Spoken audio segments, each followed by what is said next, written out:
Hey, what's up, everyone? Thank you for joining me. I just want to give a special shout out to everyone who liked and subscribed and commented on the previous videos. I really appreciate the support, and hopefully, we can keep creating content that you like and enjoy and that you can find beneficial and useful.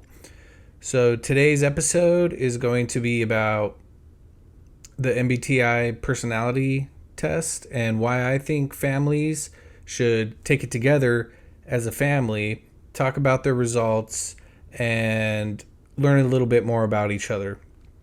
So, with that being said, let's get into some of the articles and the test itself, and let's talk about it a little bit. Let me move my ugly mug out of the way a little bit. There we go. There we go. Okay. And let me make myself a little bit uglier so I can read.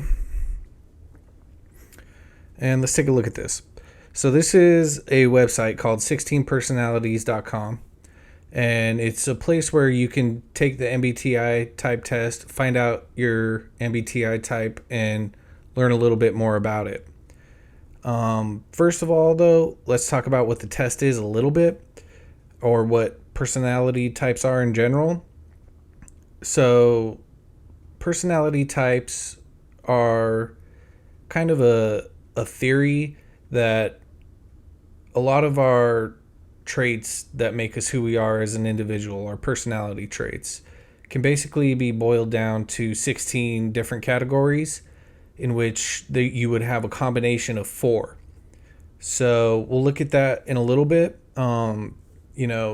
There's conflicting opinions about the MBTI type personality test, and we're going to address those too. But first of all, let's just take a look at 16 Personalities homepage, and there's a lot of websites you can take the test on. Almost every single one of them is free. Just Google free MBTI personality test if you don't want to use this one. But this is 16personalities.com. It's one I've used, and I do like it. And if you just take a look at their homepage, they have a few testimonials from people. And honestly, I kind of agree with a lot of these people, like this one here. I can't believe how accurate this was, word for word. I never felt so understood. I thought I was the only one of my kind. This one here. It is undeniably eerie how the description and traits nailed me so thoroughly. Wish I had known about my personality type 20 years ago. That would have saved me much grief. And what's funny is me and him have the same personality type, and I completely get where he's coming from. Or Augustine. That could be a woman. I don't know. So probably a woman. But it's like it just has a picture of a dude, so I just kind of thought dude. But anyways, so what else can you do here? Understand others, read about other types, get a roadmap for success, explore our toolkits. It's available in 37 languages, lots of studies, and it's just a really good place to take the test. So I'm going to show you mine. I am the architect personality type. INTJ is mine. And you know what? Something happened here. The web page changed on me a little bit. Let's see if I can go back a little bit. Nope, that didn't work. Okay, do I have a strengths and weaknesses? Okay, so my results changed a little bit, but something on the webpage changed. It was showing to what degrees I am these things. So like the I stands for introverted, and you can be an I or an E. You can be introverted or extroverted. The N stands for intuitive, and you can be intuitive or you could be a sensor. There's an S. The next one is T and F, thinker and feeler. The next one is J and P, judger or perceiver. Or on this one, they call it prospector. And then there's A and T, which means assertive and turbulent, but that's not part of the overall personality type that's kind of like a separate category. So basically, as an INTJ, it can be lonely at the top. Is one of the rarest personality types and one of the most capable. Architects, INTJs know this all too well. Rational and quick-witted, architects may struggle to find people who can keep up with their nonstop analysis of everything around them. And that's kind of like one thing that a lot of people didn't get about me. You know, a lot of people would say, you think too much. And I don't even understand that, right? Because they just kind of want to let things go with the flow and they don't want to analyze things and stuff like that. But that's not me. That's never been me. I've always been the kind of person who looks at things and tries to find out the true nature of them and dig into things more than other people would. And that's part of being an intuitive thinker. Thirst for knowledge. These personalities can be both the boldest of dreamers and the bitterest of pessimists. So that kind of boils down to the assertive and the turbulent. If you're a bitter pessimist and you're an INTJ, you're probably turbulent. If you're a bold dreamer and you're an optimist, you're probably assertive. Architects believe that through willpower and intelligence, they can achieve even the most challenging of goals. But they may be cynical about human nature more generally, assuming that most people are lazy, unimaginative, or simply doomed to mediocrity. And that is us. I'm not going to deny it. In the MBTI community, we're kind of known as the jerks. We try to do things logically without a ton of emotion involved. And that's just kind of how we're built, right? This just gives you an overall view of how people are built. And there's 16 different types. And every type is completely different. Architects derive much of their self-esteem from their knowledge and mental acuity. In school, people with this personality type may have been called bookworms or nerds. We've talked about that before. But rather than taking these labels as insults, many architects embrace them. They are confident in their ability to teach themselves about and master any topic that interests them, whether that's coding or capoeira, which is a martial art, or classical music. And I've done all of those. I've done coding, I've done martial arts, I've done music. We always have a tendency, we're kind of like the jack of all trades. We have a tendency to want to learn as many things as possible. And what's funny about that is there's actually a good analogy for that. It's called the 80-20 rule. I read about this in the book Principles by Ray Dalio. And I also read about the MBTI test in that same book. It's a great book. I suggest you read it. But the 80-20 rule is basically that you could get 80% of the knowledge of one subject from 20% of the effort. And to get the other 20% of the knowledge of something, you would likely have to spend the rest of the 80% of your effort to get it. So I'm a big believer in the 80-20 rule. I think you can learn most things about most things with minimal effort, especially if you're an INTJ and your mind kind of works like that already.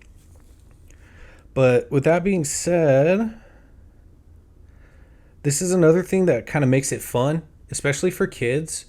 You can look up, famous celebrities or people throughout history who have the same MBTI type as you. And I think it's a really good way to kind of find role models, inspiration, people you can agree with, because let's face it, a lot of us go through our lives kind of wondering why we are the way we are and why we're not like our mom and why we're not like our dad or our brother or our friends or other kids at school or whatever. And we carry that into adulthood. And this is just a really good way to stop that dead in its tracks, because it tells you why you are the way you are. And it'll tell you why other people are the way they are. And then we can begin to understand each other. And this is why I personally in my family used it, every single person in my household took it, and we all learned a lot about each other. And it really helped me as a parent be able to supply for my kids' needs, whether that be mental, emotional, physical, spiritual, whatever, right? Because we're not all the same. So I have one daughter who's an ISFP, my stepdaughter. My daughter's an INFJ. And I don't even talk to those two about the same things anymore. I don't approach my conversations with them in the same way. I try to give them what's best for them, if that makes sense. Like, I don't try to encourage my ISFP daughter to do things that I encourage my INFJ daughter to do, and vice versa.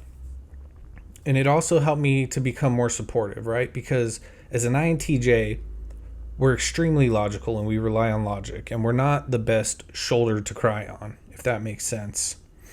And we have a tendency to want to solve people's problems, if that makes sense. Like, we're the kind of person, if you come crying to us, we're like, well, this is what you should do. But a lot of people don't like that, right? A lot of people just want that shoulder to cry on. A lot of people just want support. They kind of take it as a sign that, I don't know, maybe you're not listening or you don't care or something because you're not sharing in their pain with them. But, that's not true either. It's because we do feel that.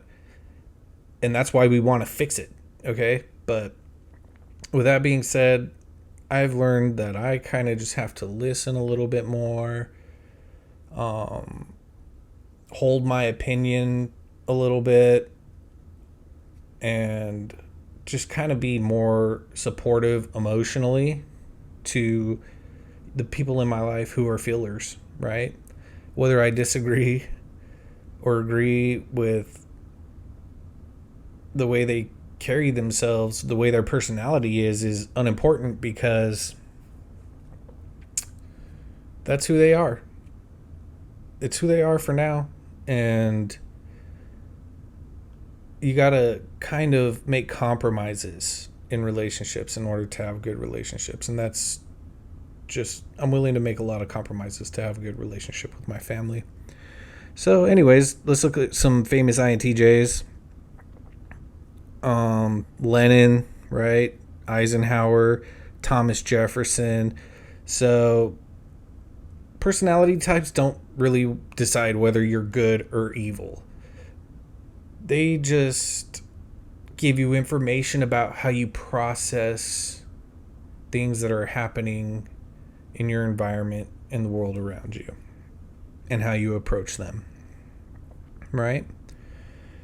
So Augustus Caesar, Lenin, Hillary, Hannibal, really some of the greatest military generals of all time have been INTJs. Athletes I don't really care about, but this is important. INTJs aren't team players, but they can excel in individual sports like tennis and golf, or MMA, which is my favorite. And we're going to talk about that a lot in another episode that I'm going to do about raising an INTJ child. Things that I think my parents could have done better, things that I would do if I haven't had an INTJ child, and how to get the most out of your relationship with them. Scientists. Some of the best scientists were INTJs. Isaac Newton, Nikola Tesla, Stephen Hawking, Darwin, Norbert Wiener, etc. Authors, Ayn Rand. And before the MBTI personality types even came out, this is really funny. So John Maynard Keynes was a big fan of Isaac Newton, and he actually spent a lot of money on Isaac Newton's books, like the first editions, right? On Isaac Newton's writings, not just books, but writings in general. And he perused them. And, he probably didn't even know at the time that they had the same personality type. I bet Tesla studied a lot of Isaac Newton too. Had to have. So, philosophers, Friedrich Nietzsche, he's one of my favorite. And I didn't read Nietzsche until I found out we were the same personality type. And I was like, well, let me check this dude out. He's really hard to read, but I like a lot of his writings. And if you go to the merch store, you can actually buy a couple of Friedrich Nietzsche shirts that we have for sale that are really cool. So some of my favorite quotes from Nietzsche's, I threw on some shirts, designed them, and I made them available to the public so you could buy them. Musicians, if you're into that thing, Jay-Z, Beethoven, Roger Waters. Business, you got Elon Musk and Mark Zuckerberg, right? And that kind of explains why Elon Musk is kind of a rebel, right? Because, and that also explains why Mark Zuckerberg's out there freaking throwing spears at targets and stuff. Because that's just kind of who we are as people. Entertainment, celebrities, whatever. Criminals, this is crazy. But you'll find, for almost every personality type, there's criminals too. Some of ours are Ted Kaczynski, Meyer Lansky, whatever. Fictional characters. Do they have my favorite one? No. My favorite fictional character that's an INTJ is Tywin Lannister from Game of Thrones. I just think he's awesome. He's kind of an asshole. Like I said, we're kind of assholes, but we're effective assholes. So let's take a look at this article from Forbes. And it's called How the MBTI Can Help You Build a Stronger Company. And we're just going to do a general perusing of this. About 80% of Fortune 100 companies, which is a lot, rely on these types of tests to build stronger, more effective teams and healthier organizations. You can use them for assembling teams, facilitating communication, motivating employees, less conflict, greater efficiency, leadership development, leading well, etc. Because some personality types make better leaders, some personality types are better doing the legwork behind the scenes.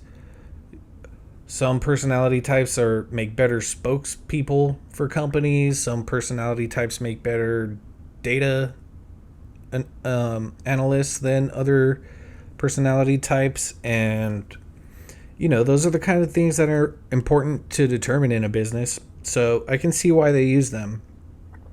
Let's, okay, with that being said, let me expand this again. We'll look at my ugly face for a little bit. Yep. And we will talk about some stuff. Okay. So, for me, the MBTI personality test actually just really changed my life a lot because, for one, it helped me realize, even though my personality type is rare, I'm not alone.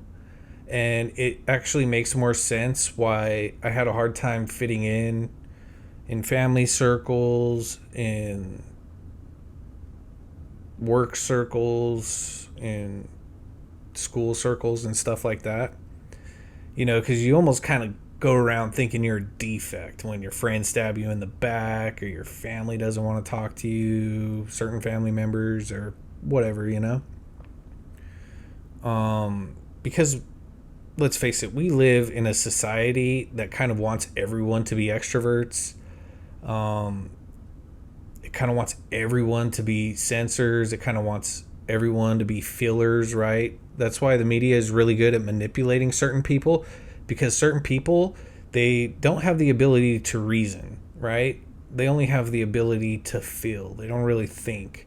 So it's really easy to get people all caught up in their feelings and their sensors, so they only see what their eyes see. They only hear what their eyes hear. They don't process information that goes deeper than that. So they're just easily misled. We're going to get into that in another episode, though. For me, it changed my life because I finally understood who I was. I read about the other personality types, and I finally understood who other people were. And I could I have the ability now to look at people and type them almost immediately. I can do it with celebrities. I can do it with people I know because I have such extensive knowledge about that topic that I can use it, and I can use it to my advantage. I can use it to build my relationships with people. I can use it to find out what motivates someone, find out how to make someone happy, all kinds of stuff. And that, in my opinion, so someone's at the door. We're just going to ignore that. That, in my opinion, is worth more than gold. And it was especially worth more than gold to me when it came to my family circle, because it helped me be a better parent. It helped me learn how to approach parenting in a different way. And in a way that's unique to all of my children. Because before that, I was kind of just parenting them in the same way, which was a mistake. And I'm glad I caught it while they were young enough so I could encourage them to grow and, help them make themselves better, help them pursue things that would be of interest to their own unique personality. And yeah, I just think it's a great tool for families. So my advice is find a website you like. 16 Personalities is great. Have your kids take the test. You take the test. If you have a girlfriend, boyfriend, wife, husband, have them take the test. And then start to understand each other a little bit better. I do want to give you one disclaimer, though, before you do that. I have a friend who's a psychologist, and she's not the biggest fan of the MBTI personality type test. And there are people out there who are opponents of it because they think that it's not very accurate, or they think it's useless or whatever.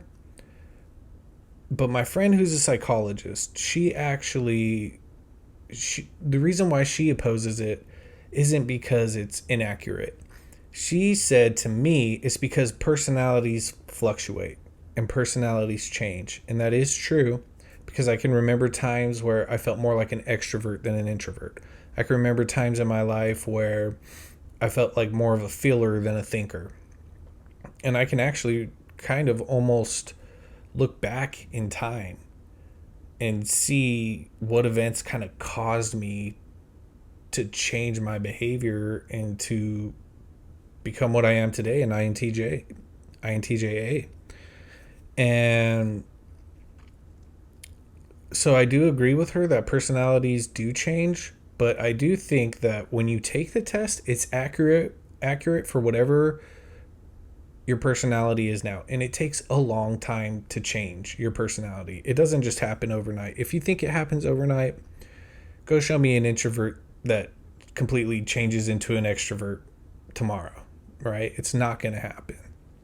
Or a feeler that changes into a thinker just overnight, right? Without any, work on building up their emotional IQ, their emotional toughness, right? So it's just not going to happen. So take the test. And then take the test yourself. And then decide if it's accurate for you. If you think when you take the test, which most people do, that it's accurate about you,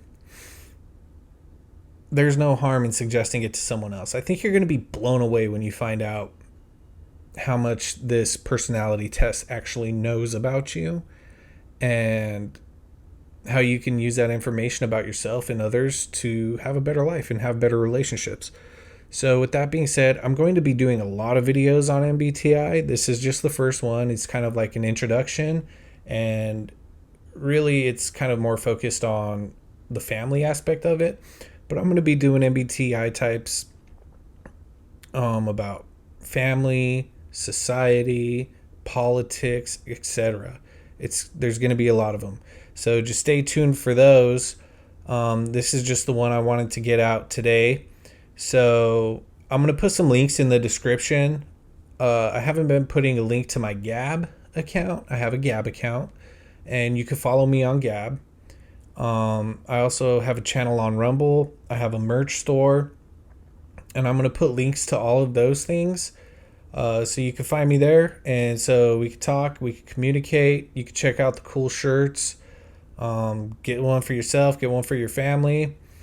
And with that being said, I appreciate you watching this video, and I hope I can keep you coming back for more. And everyone out there, just have a good day and stay blessed.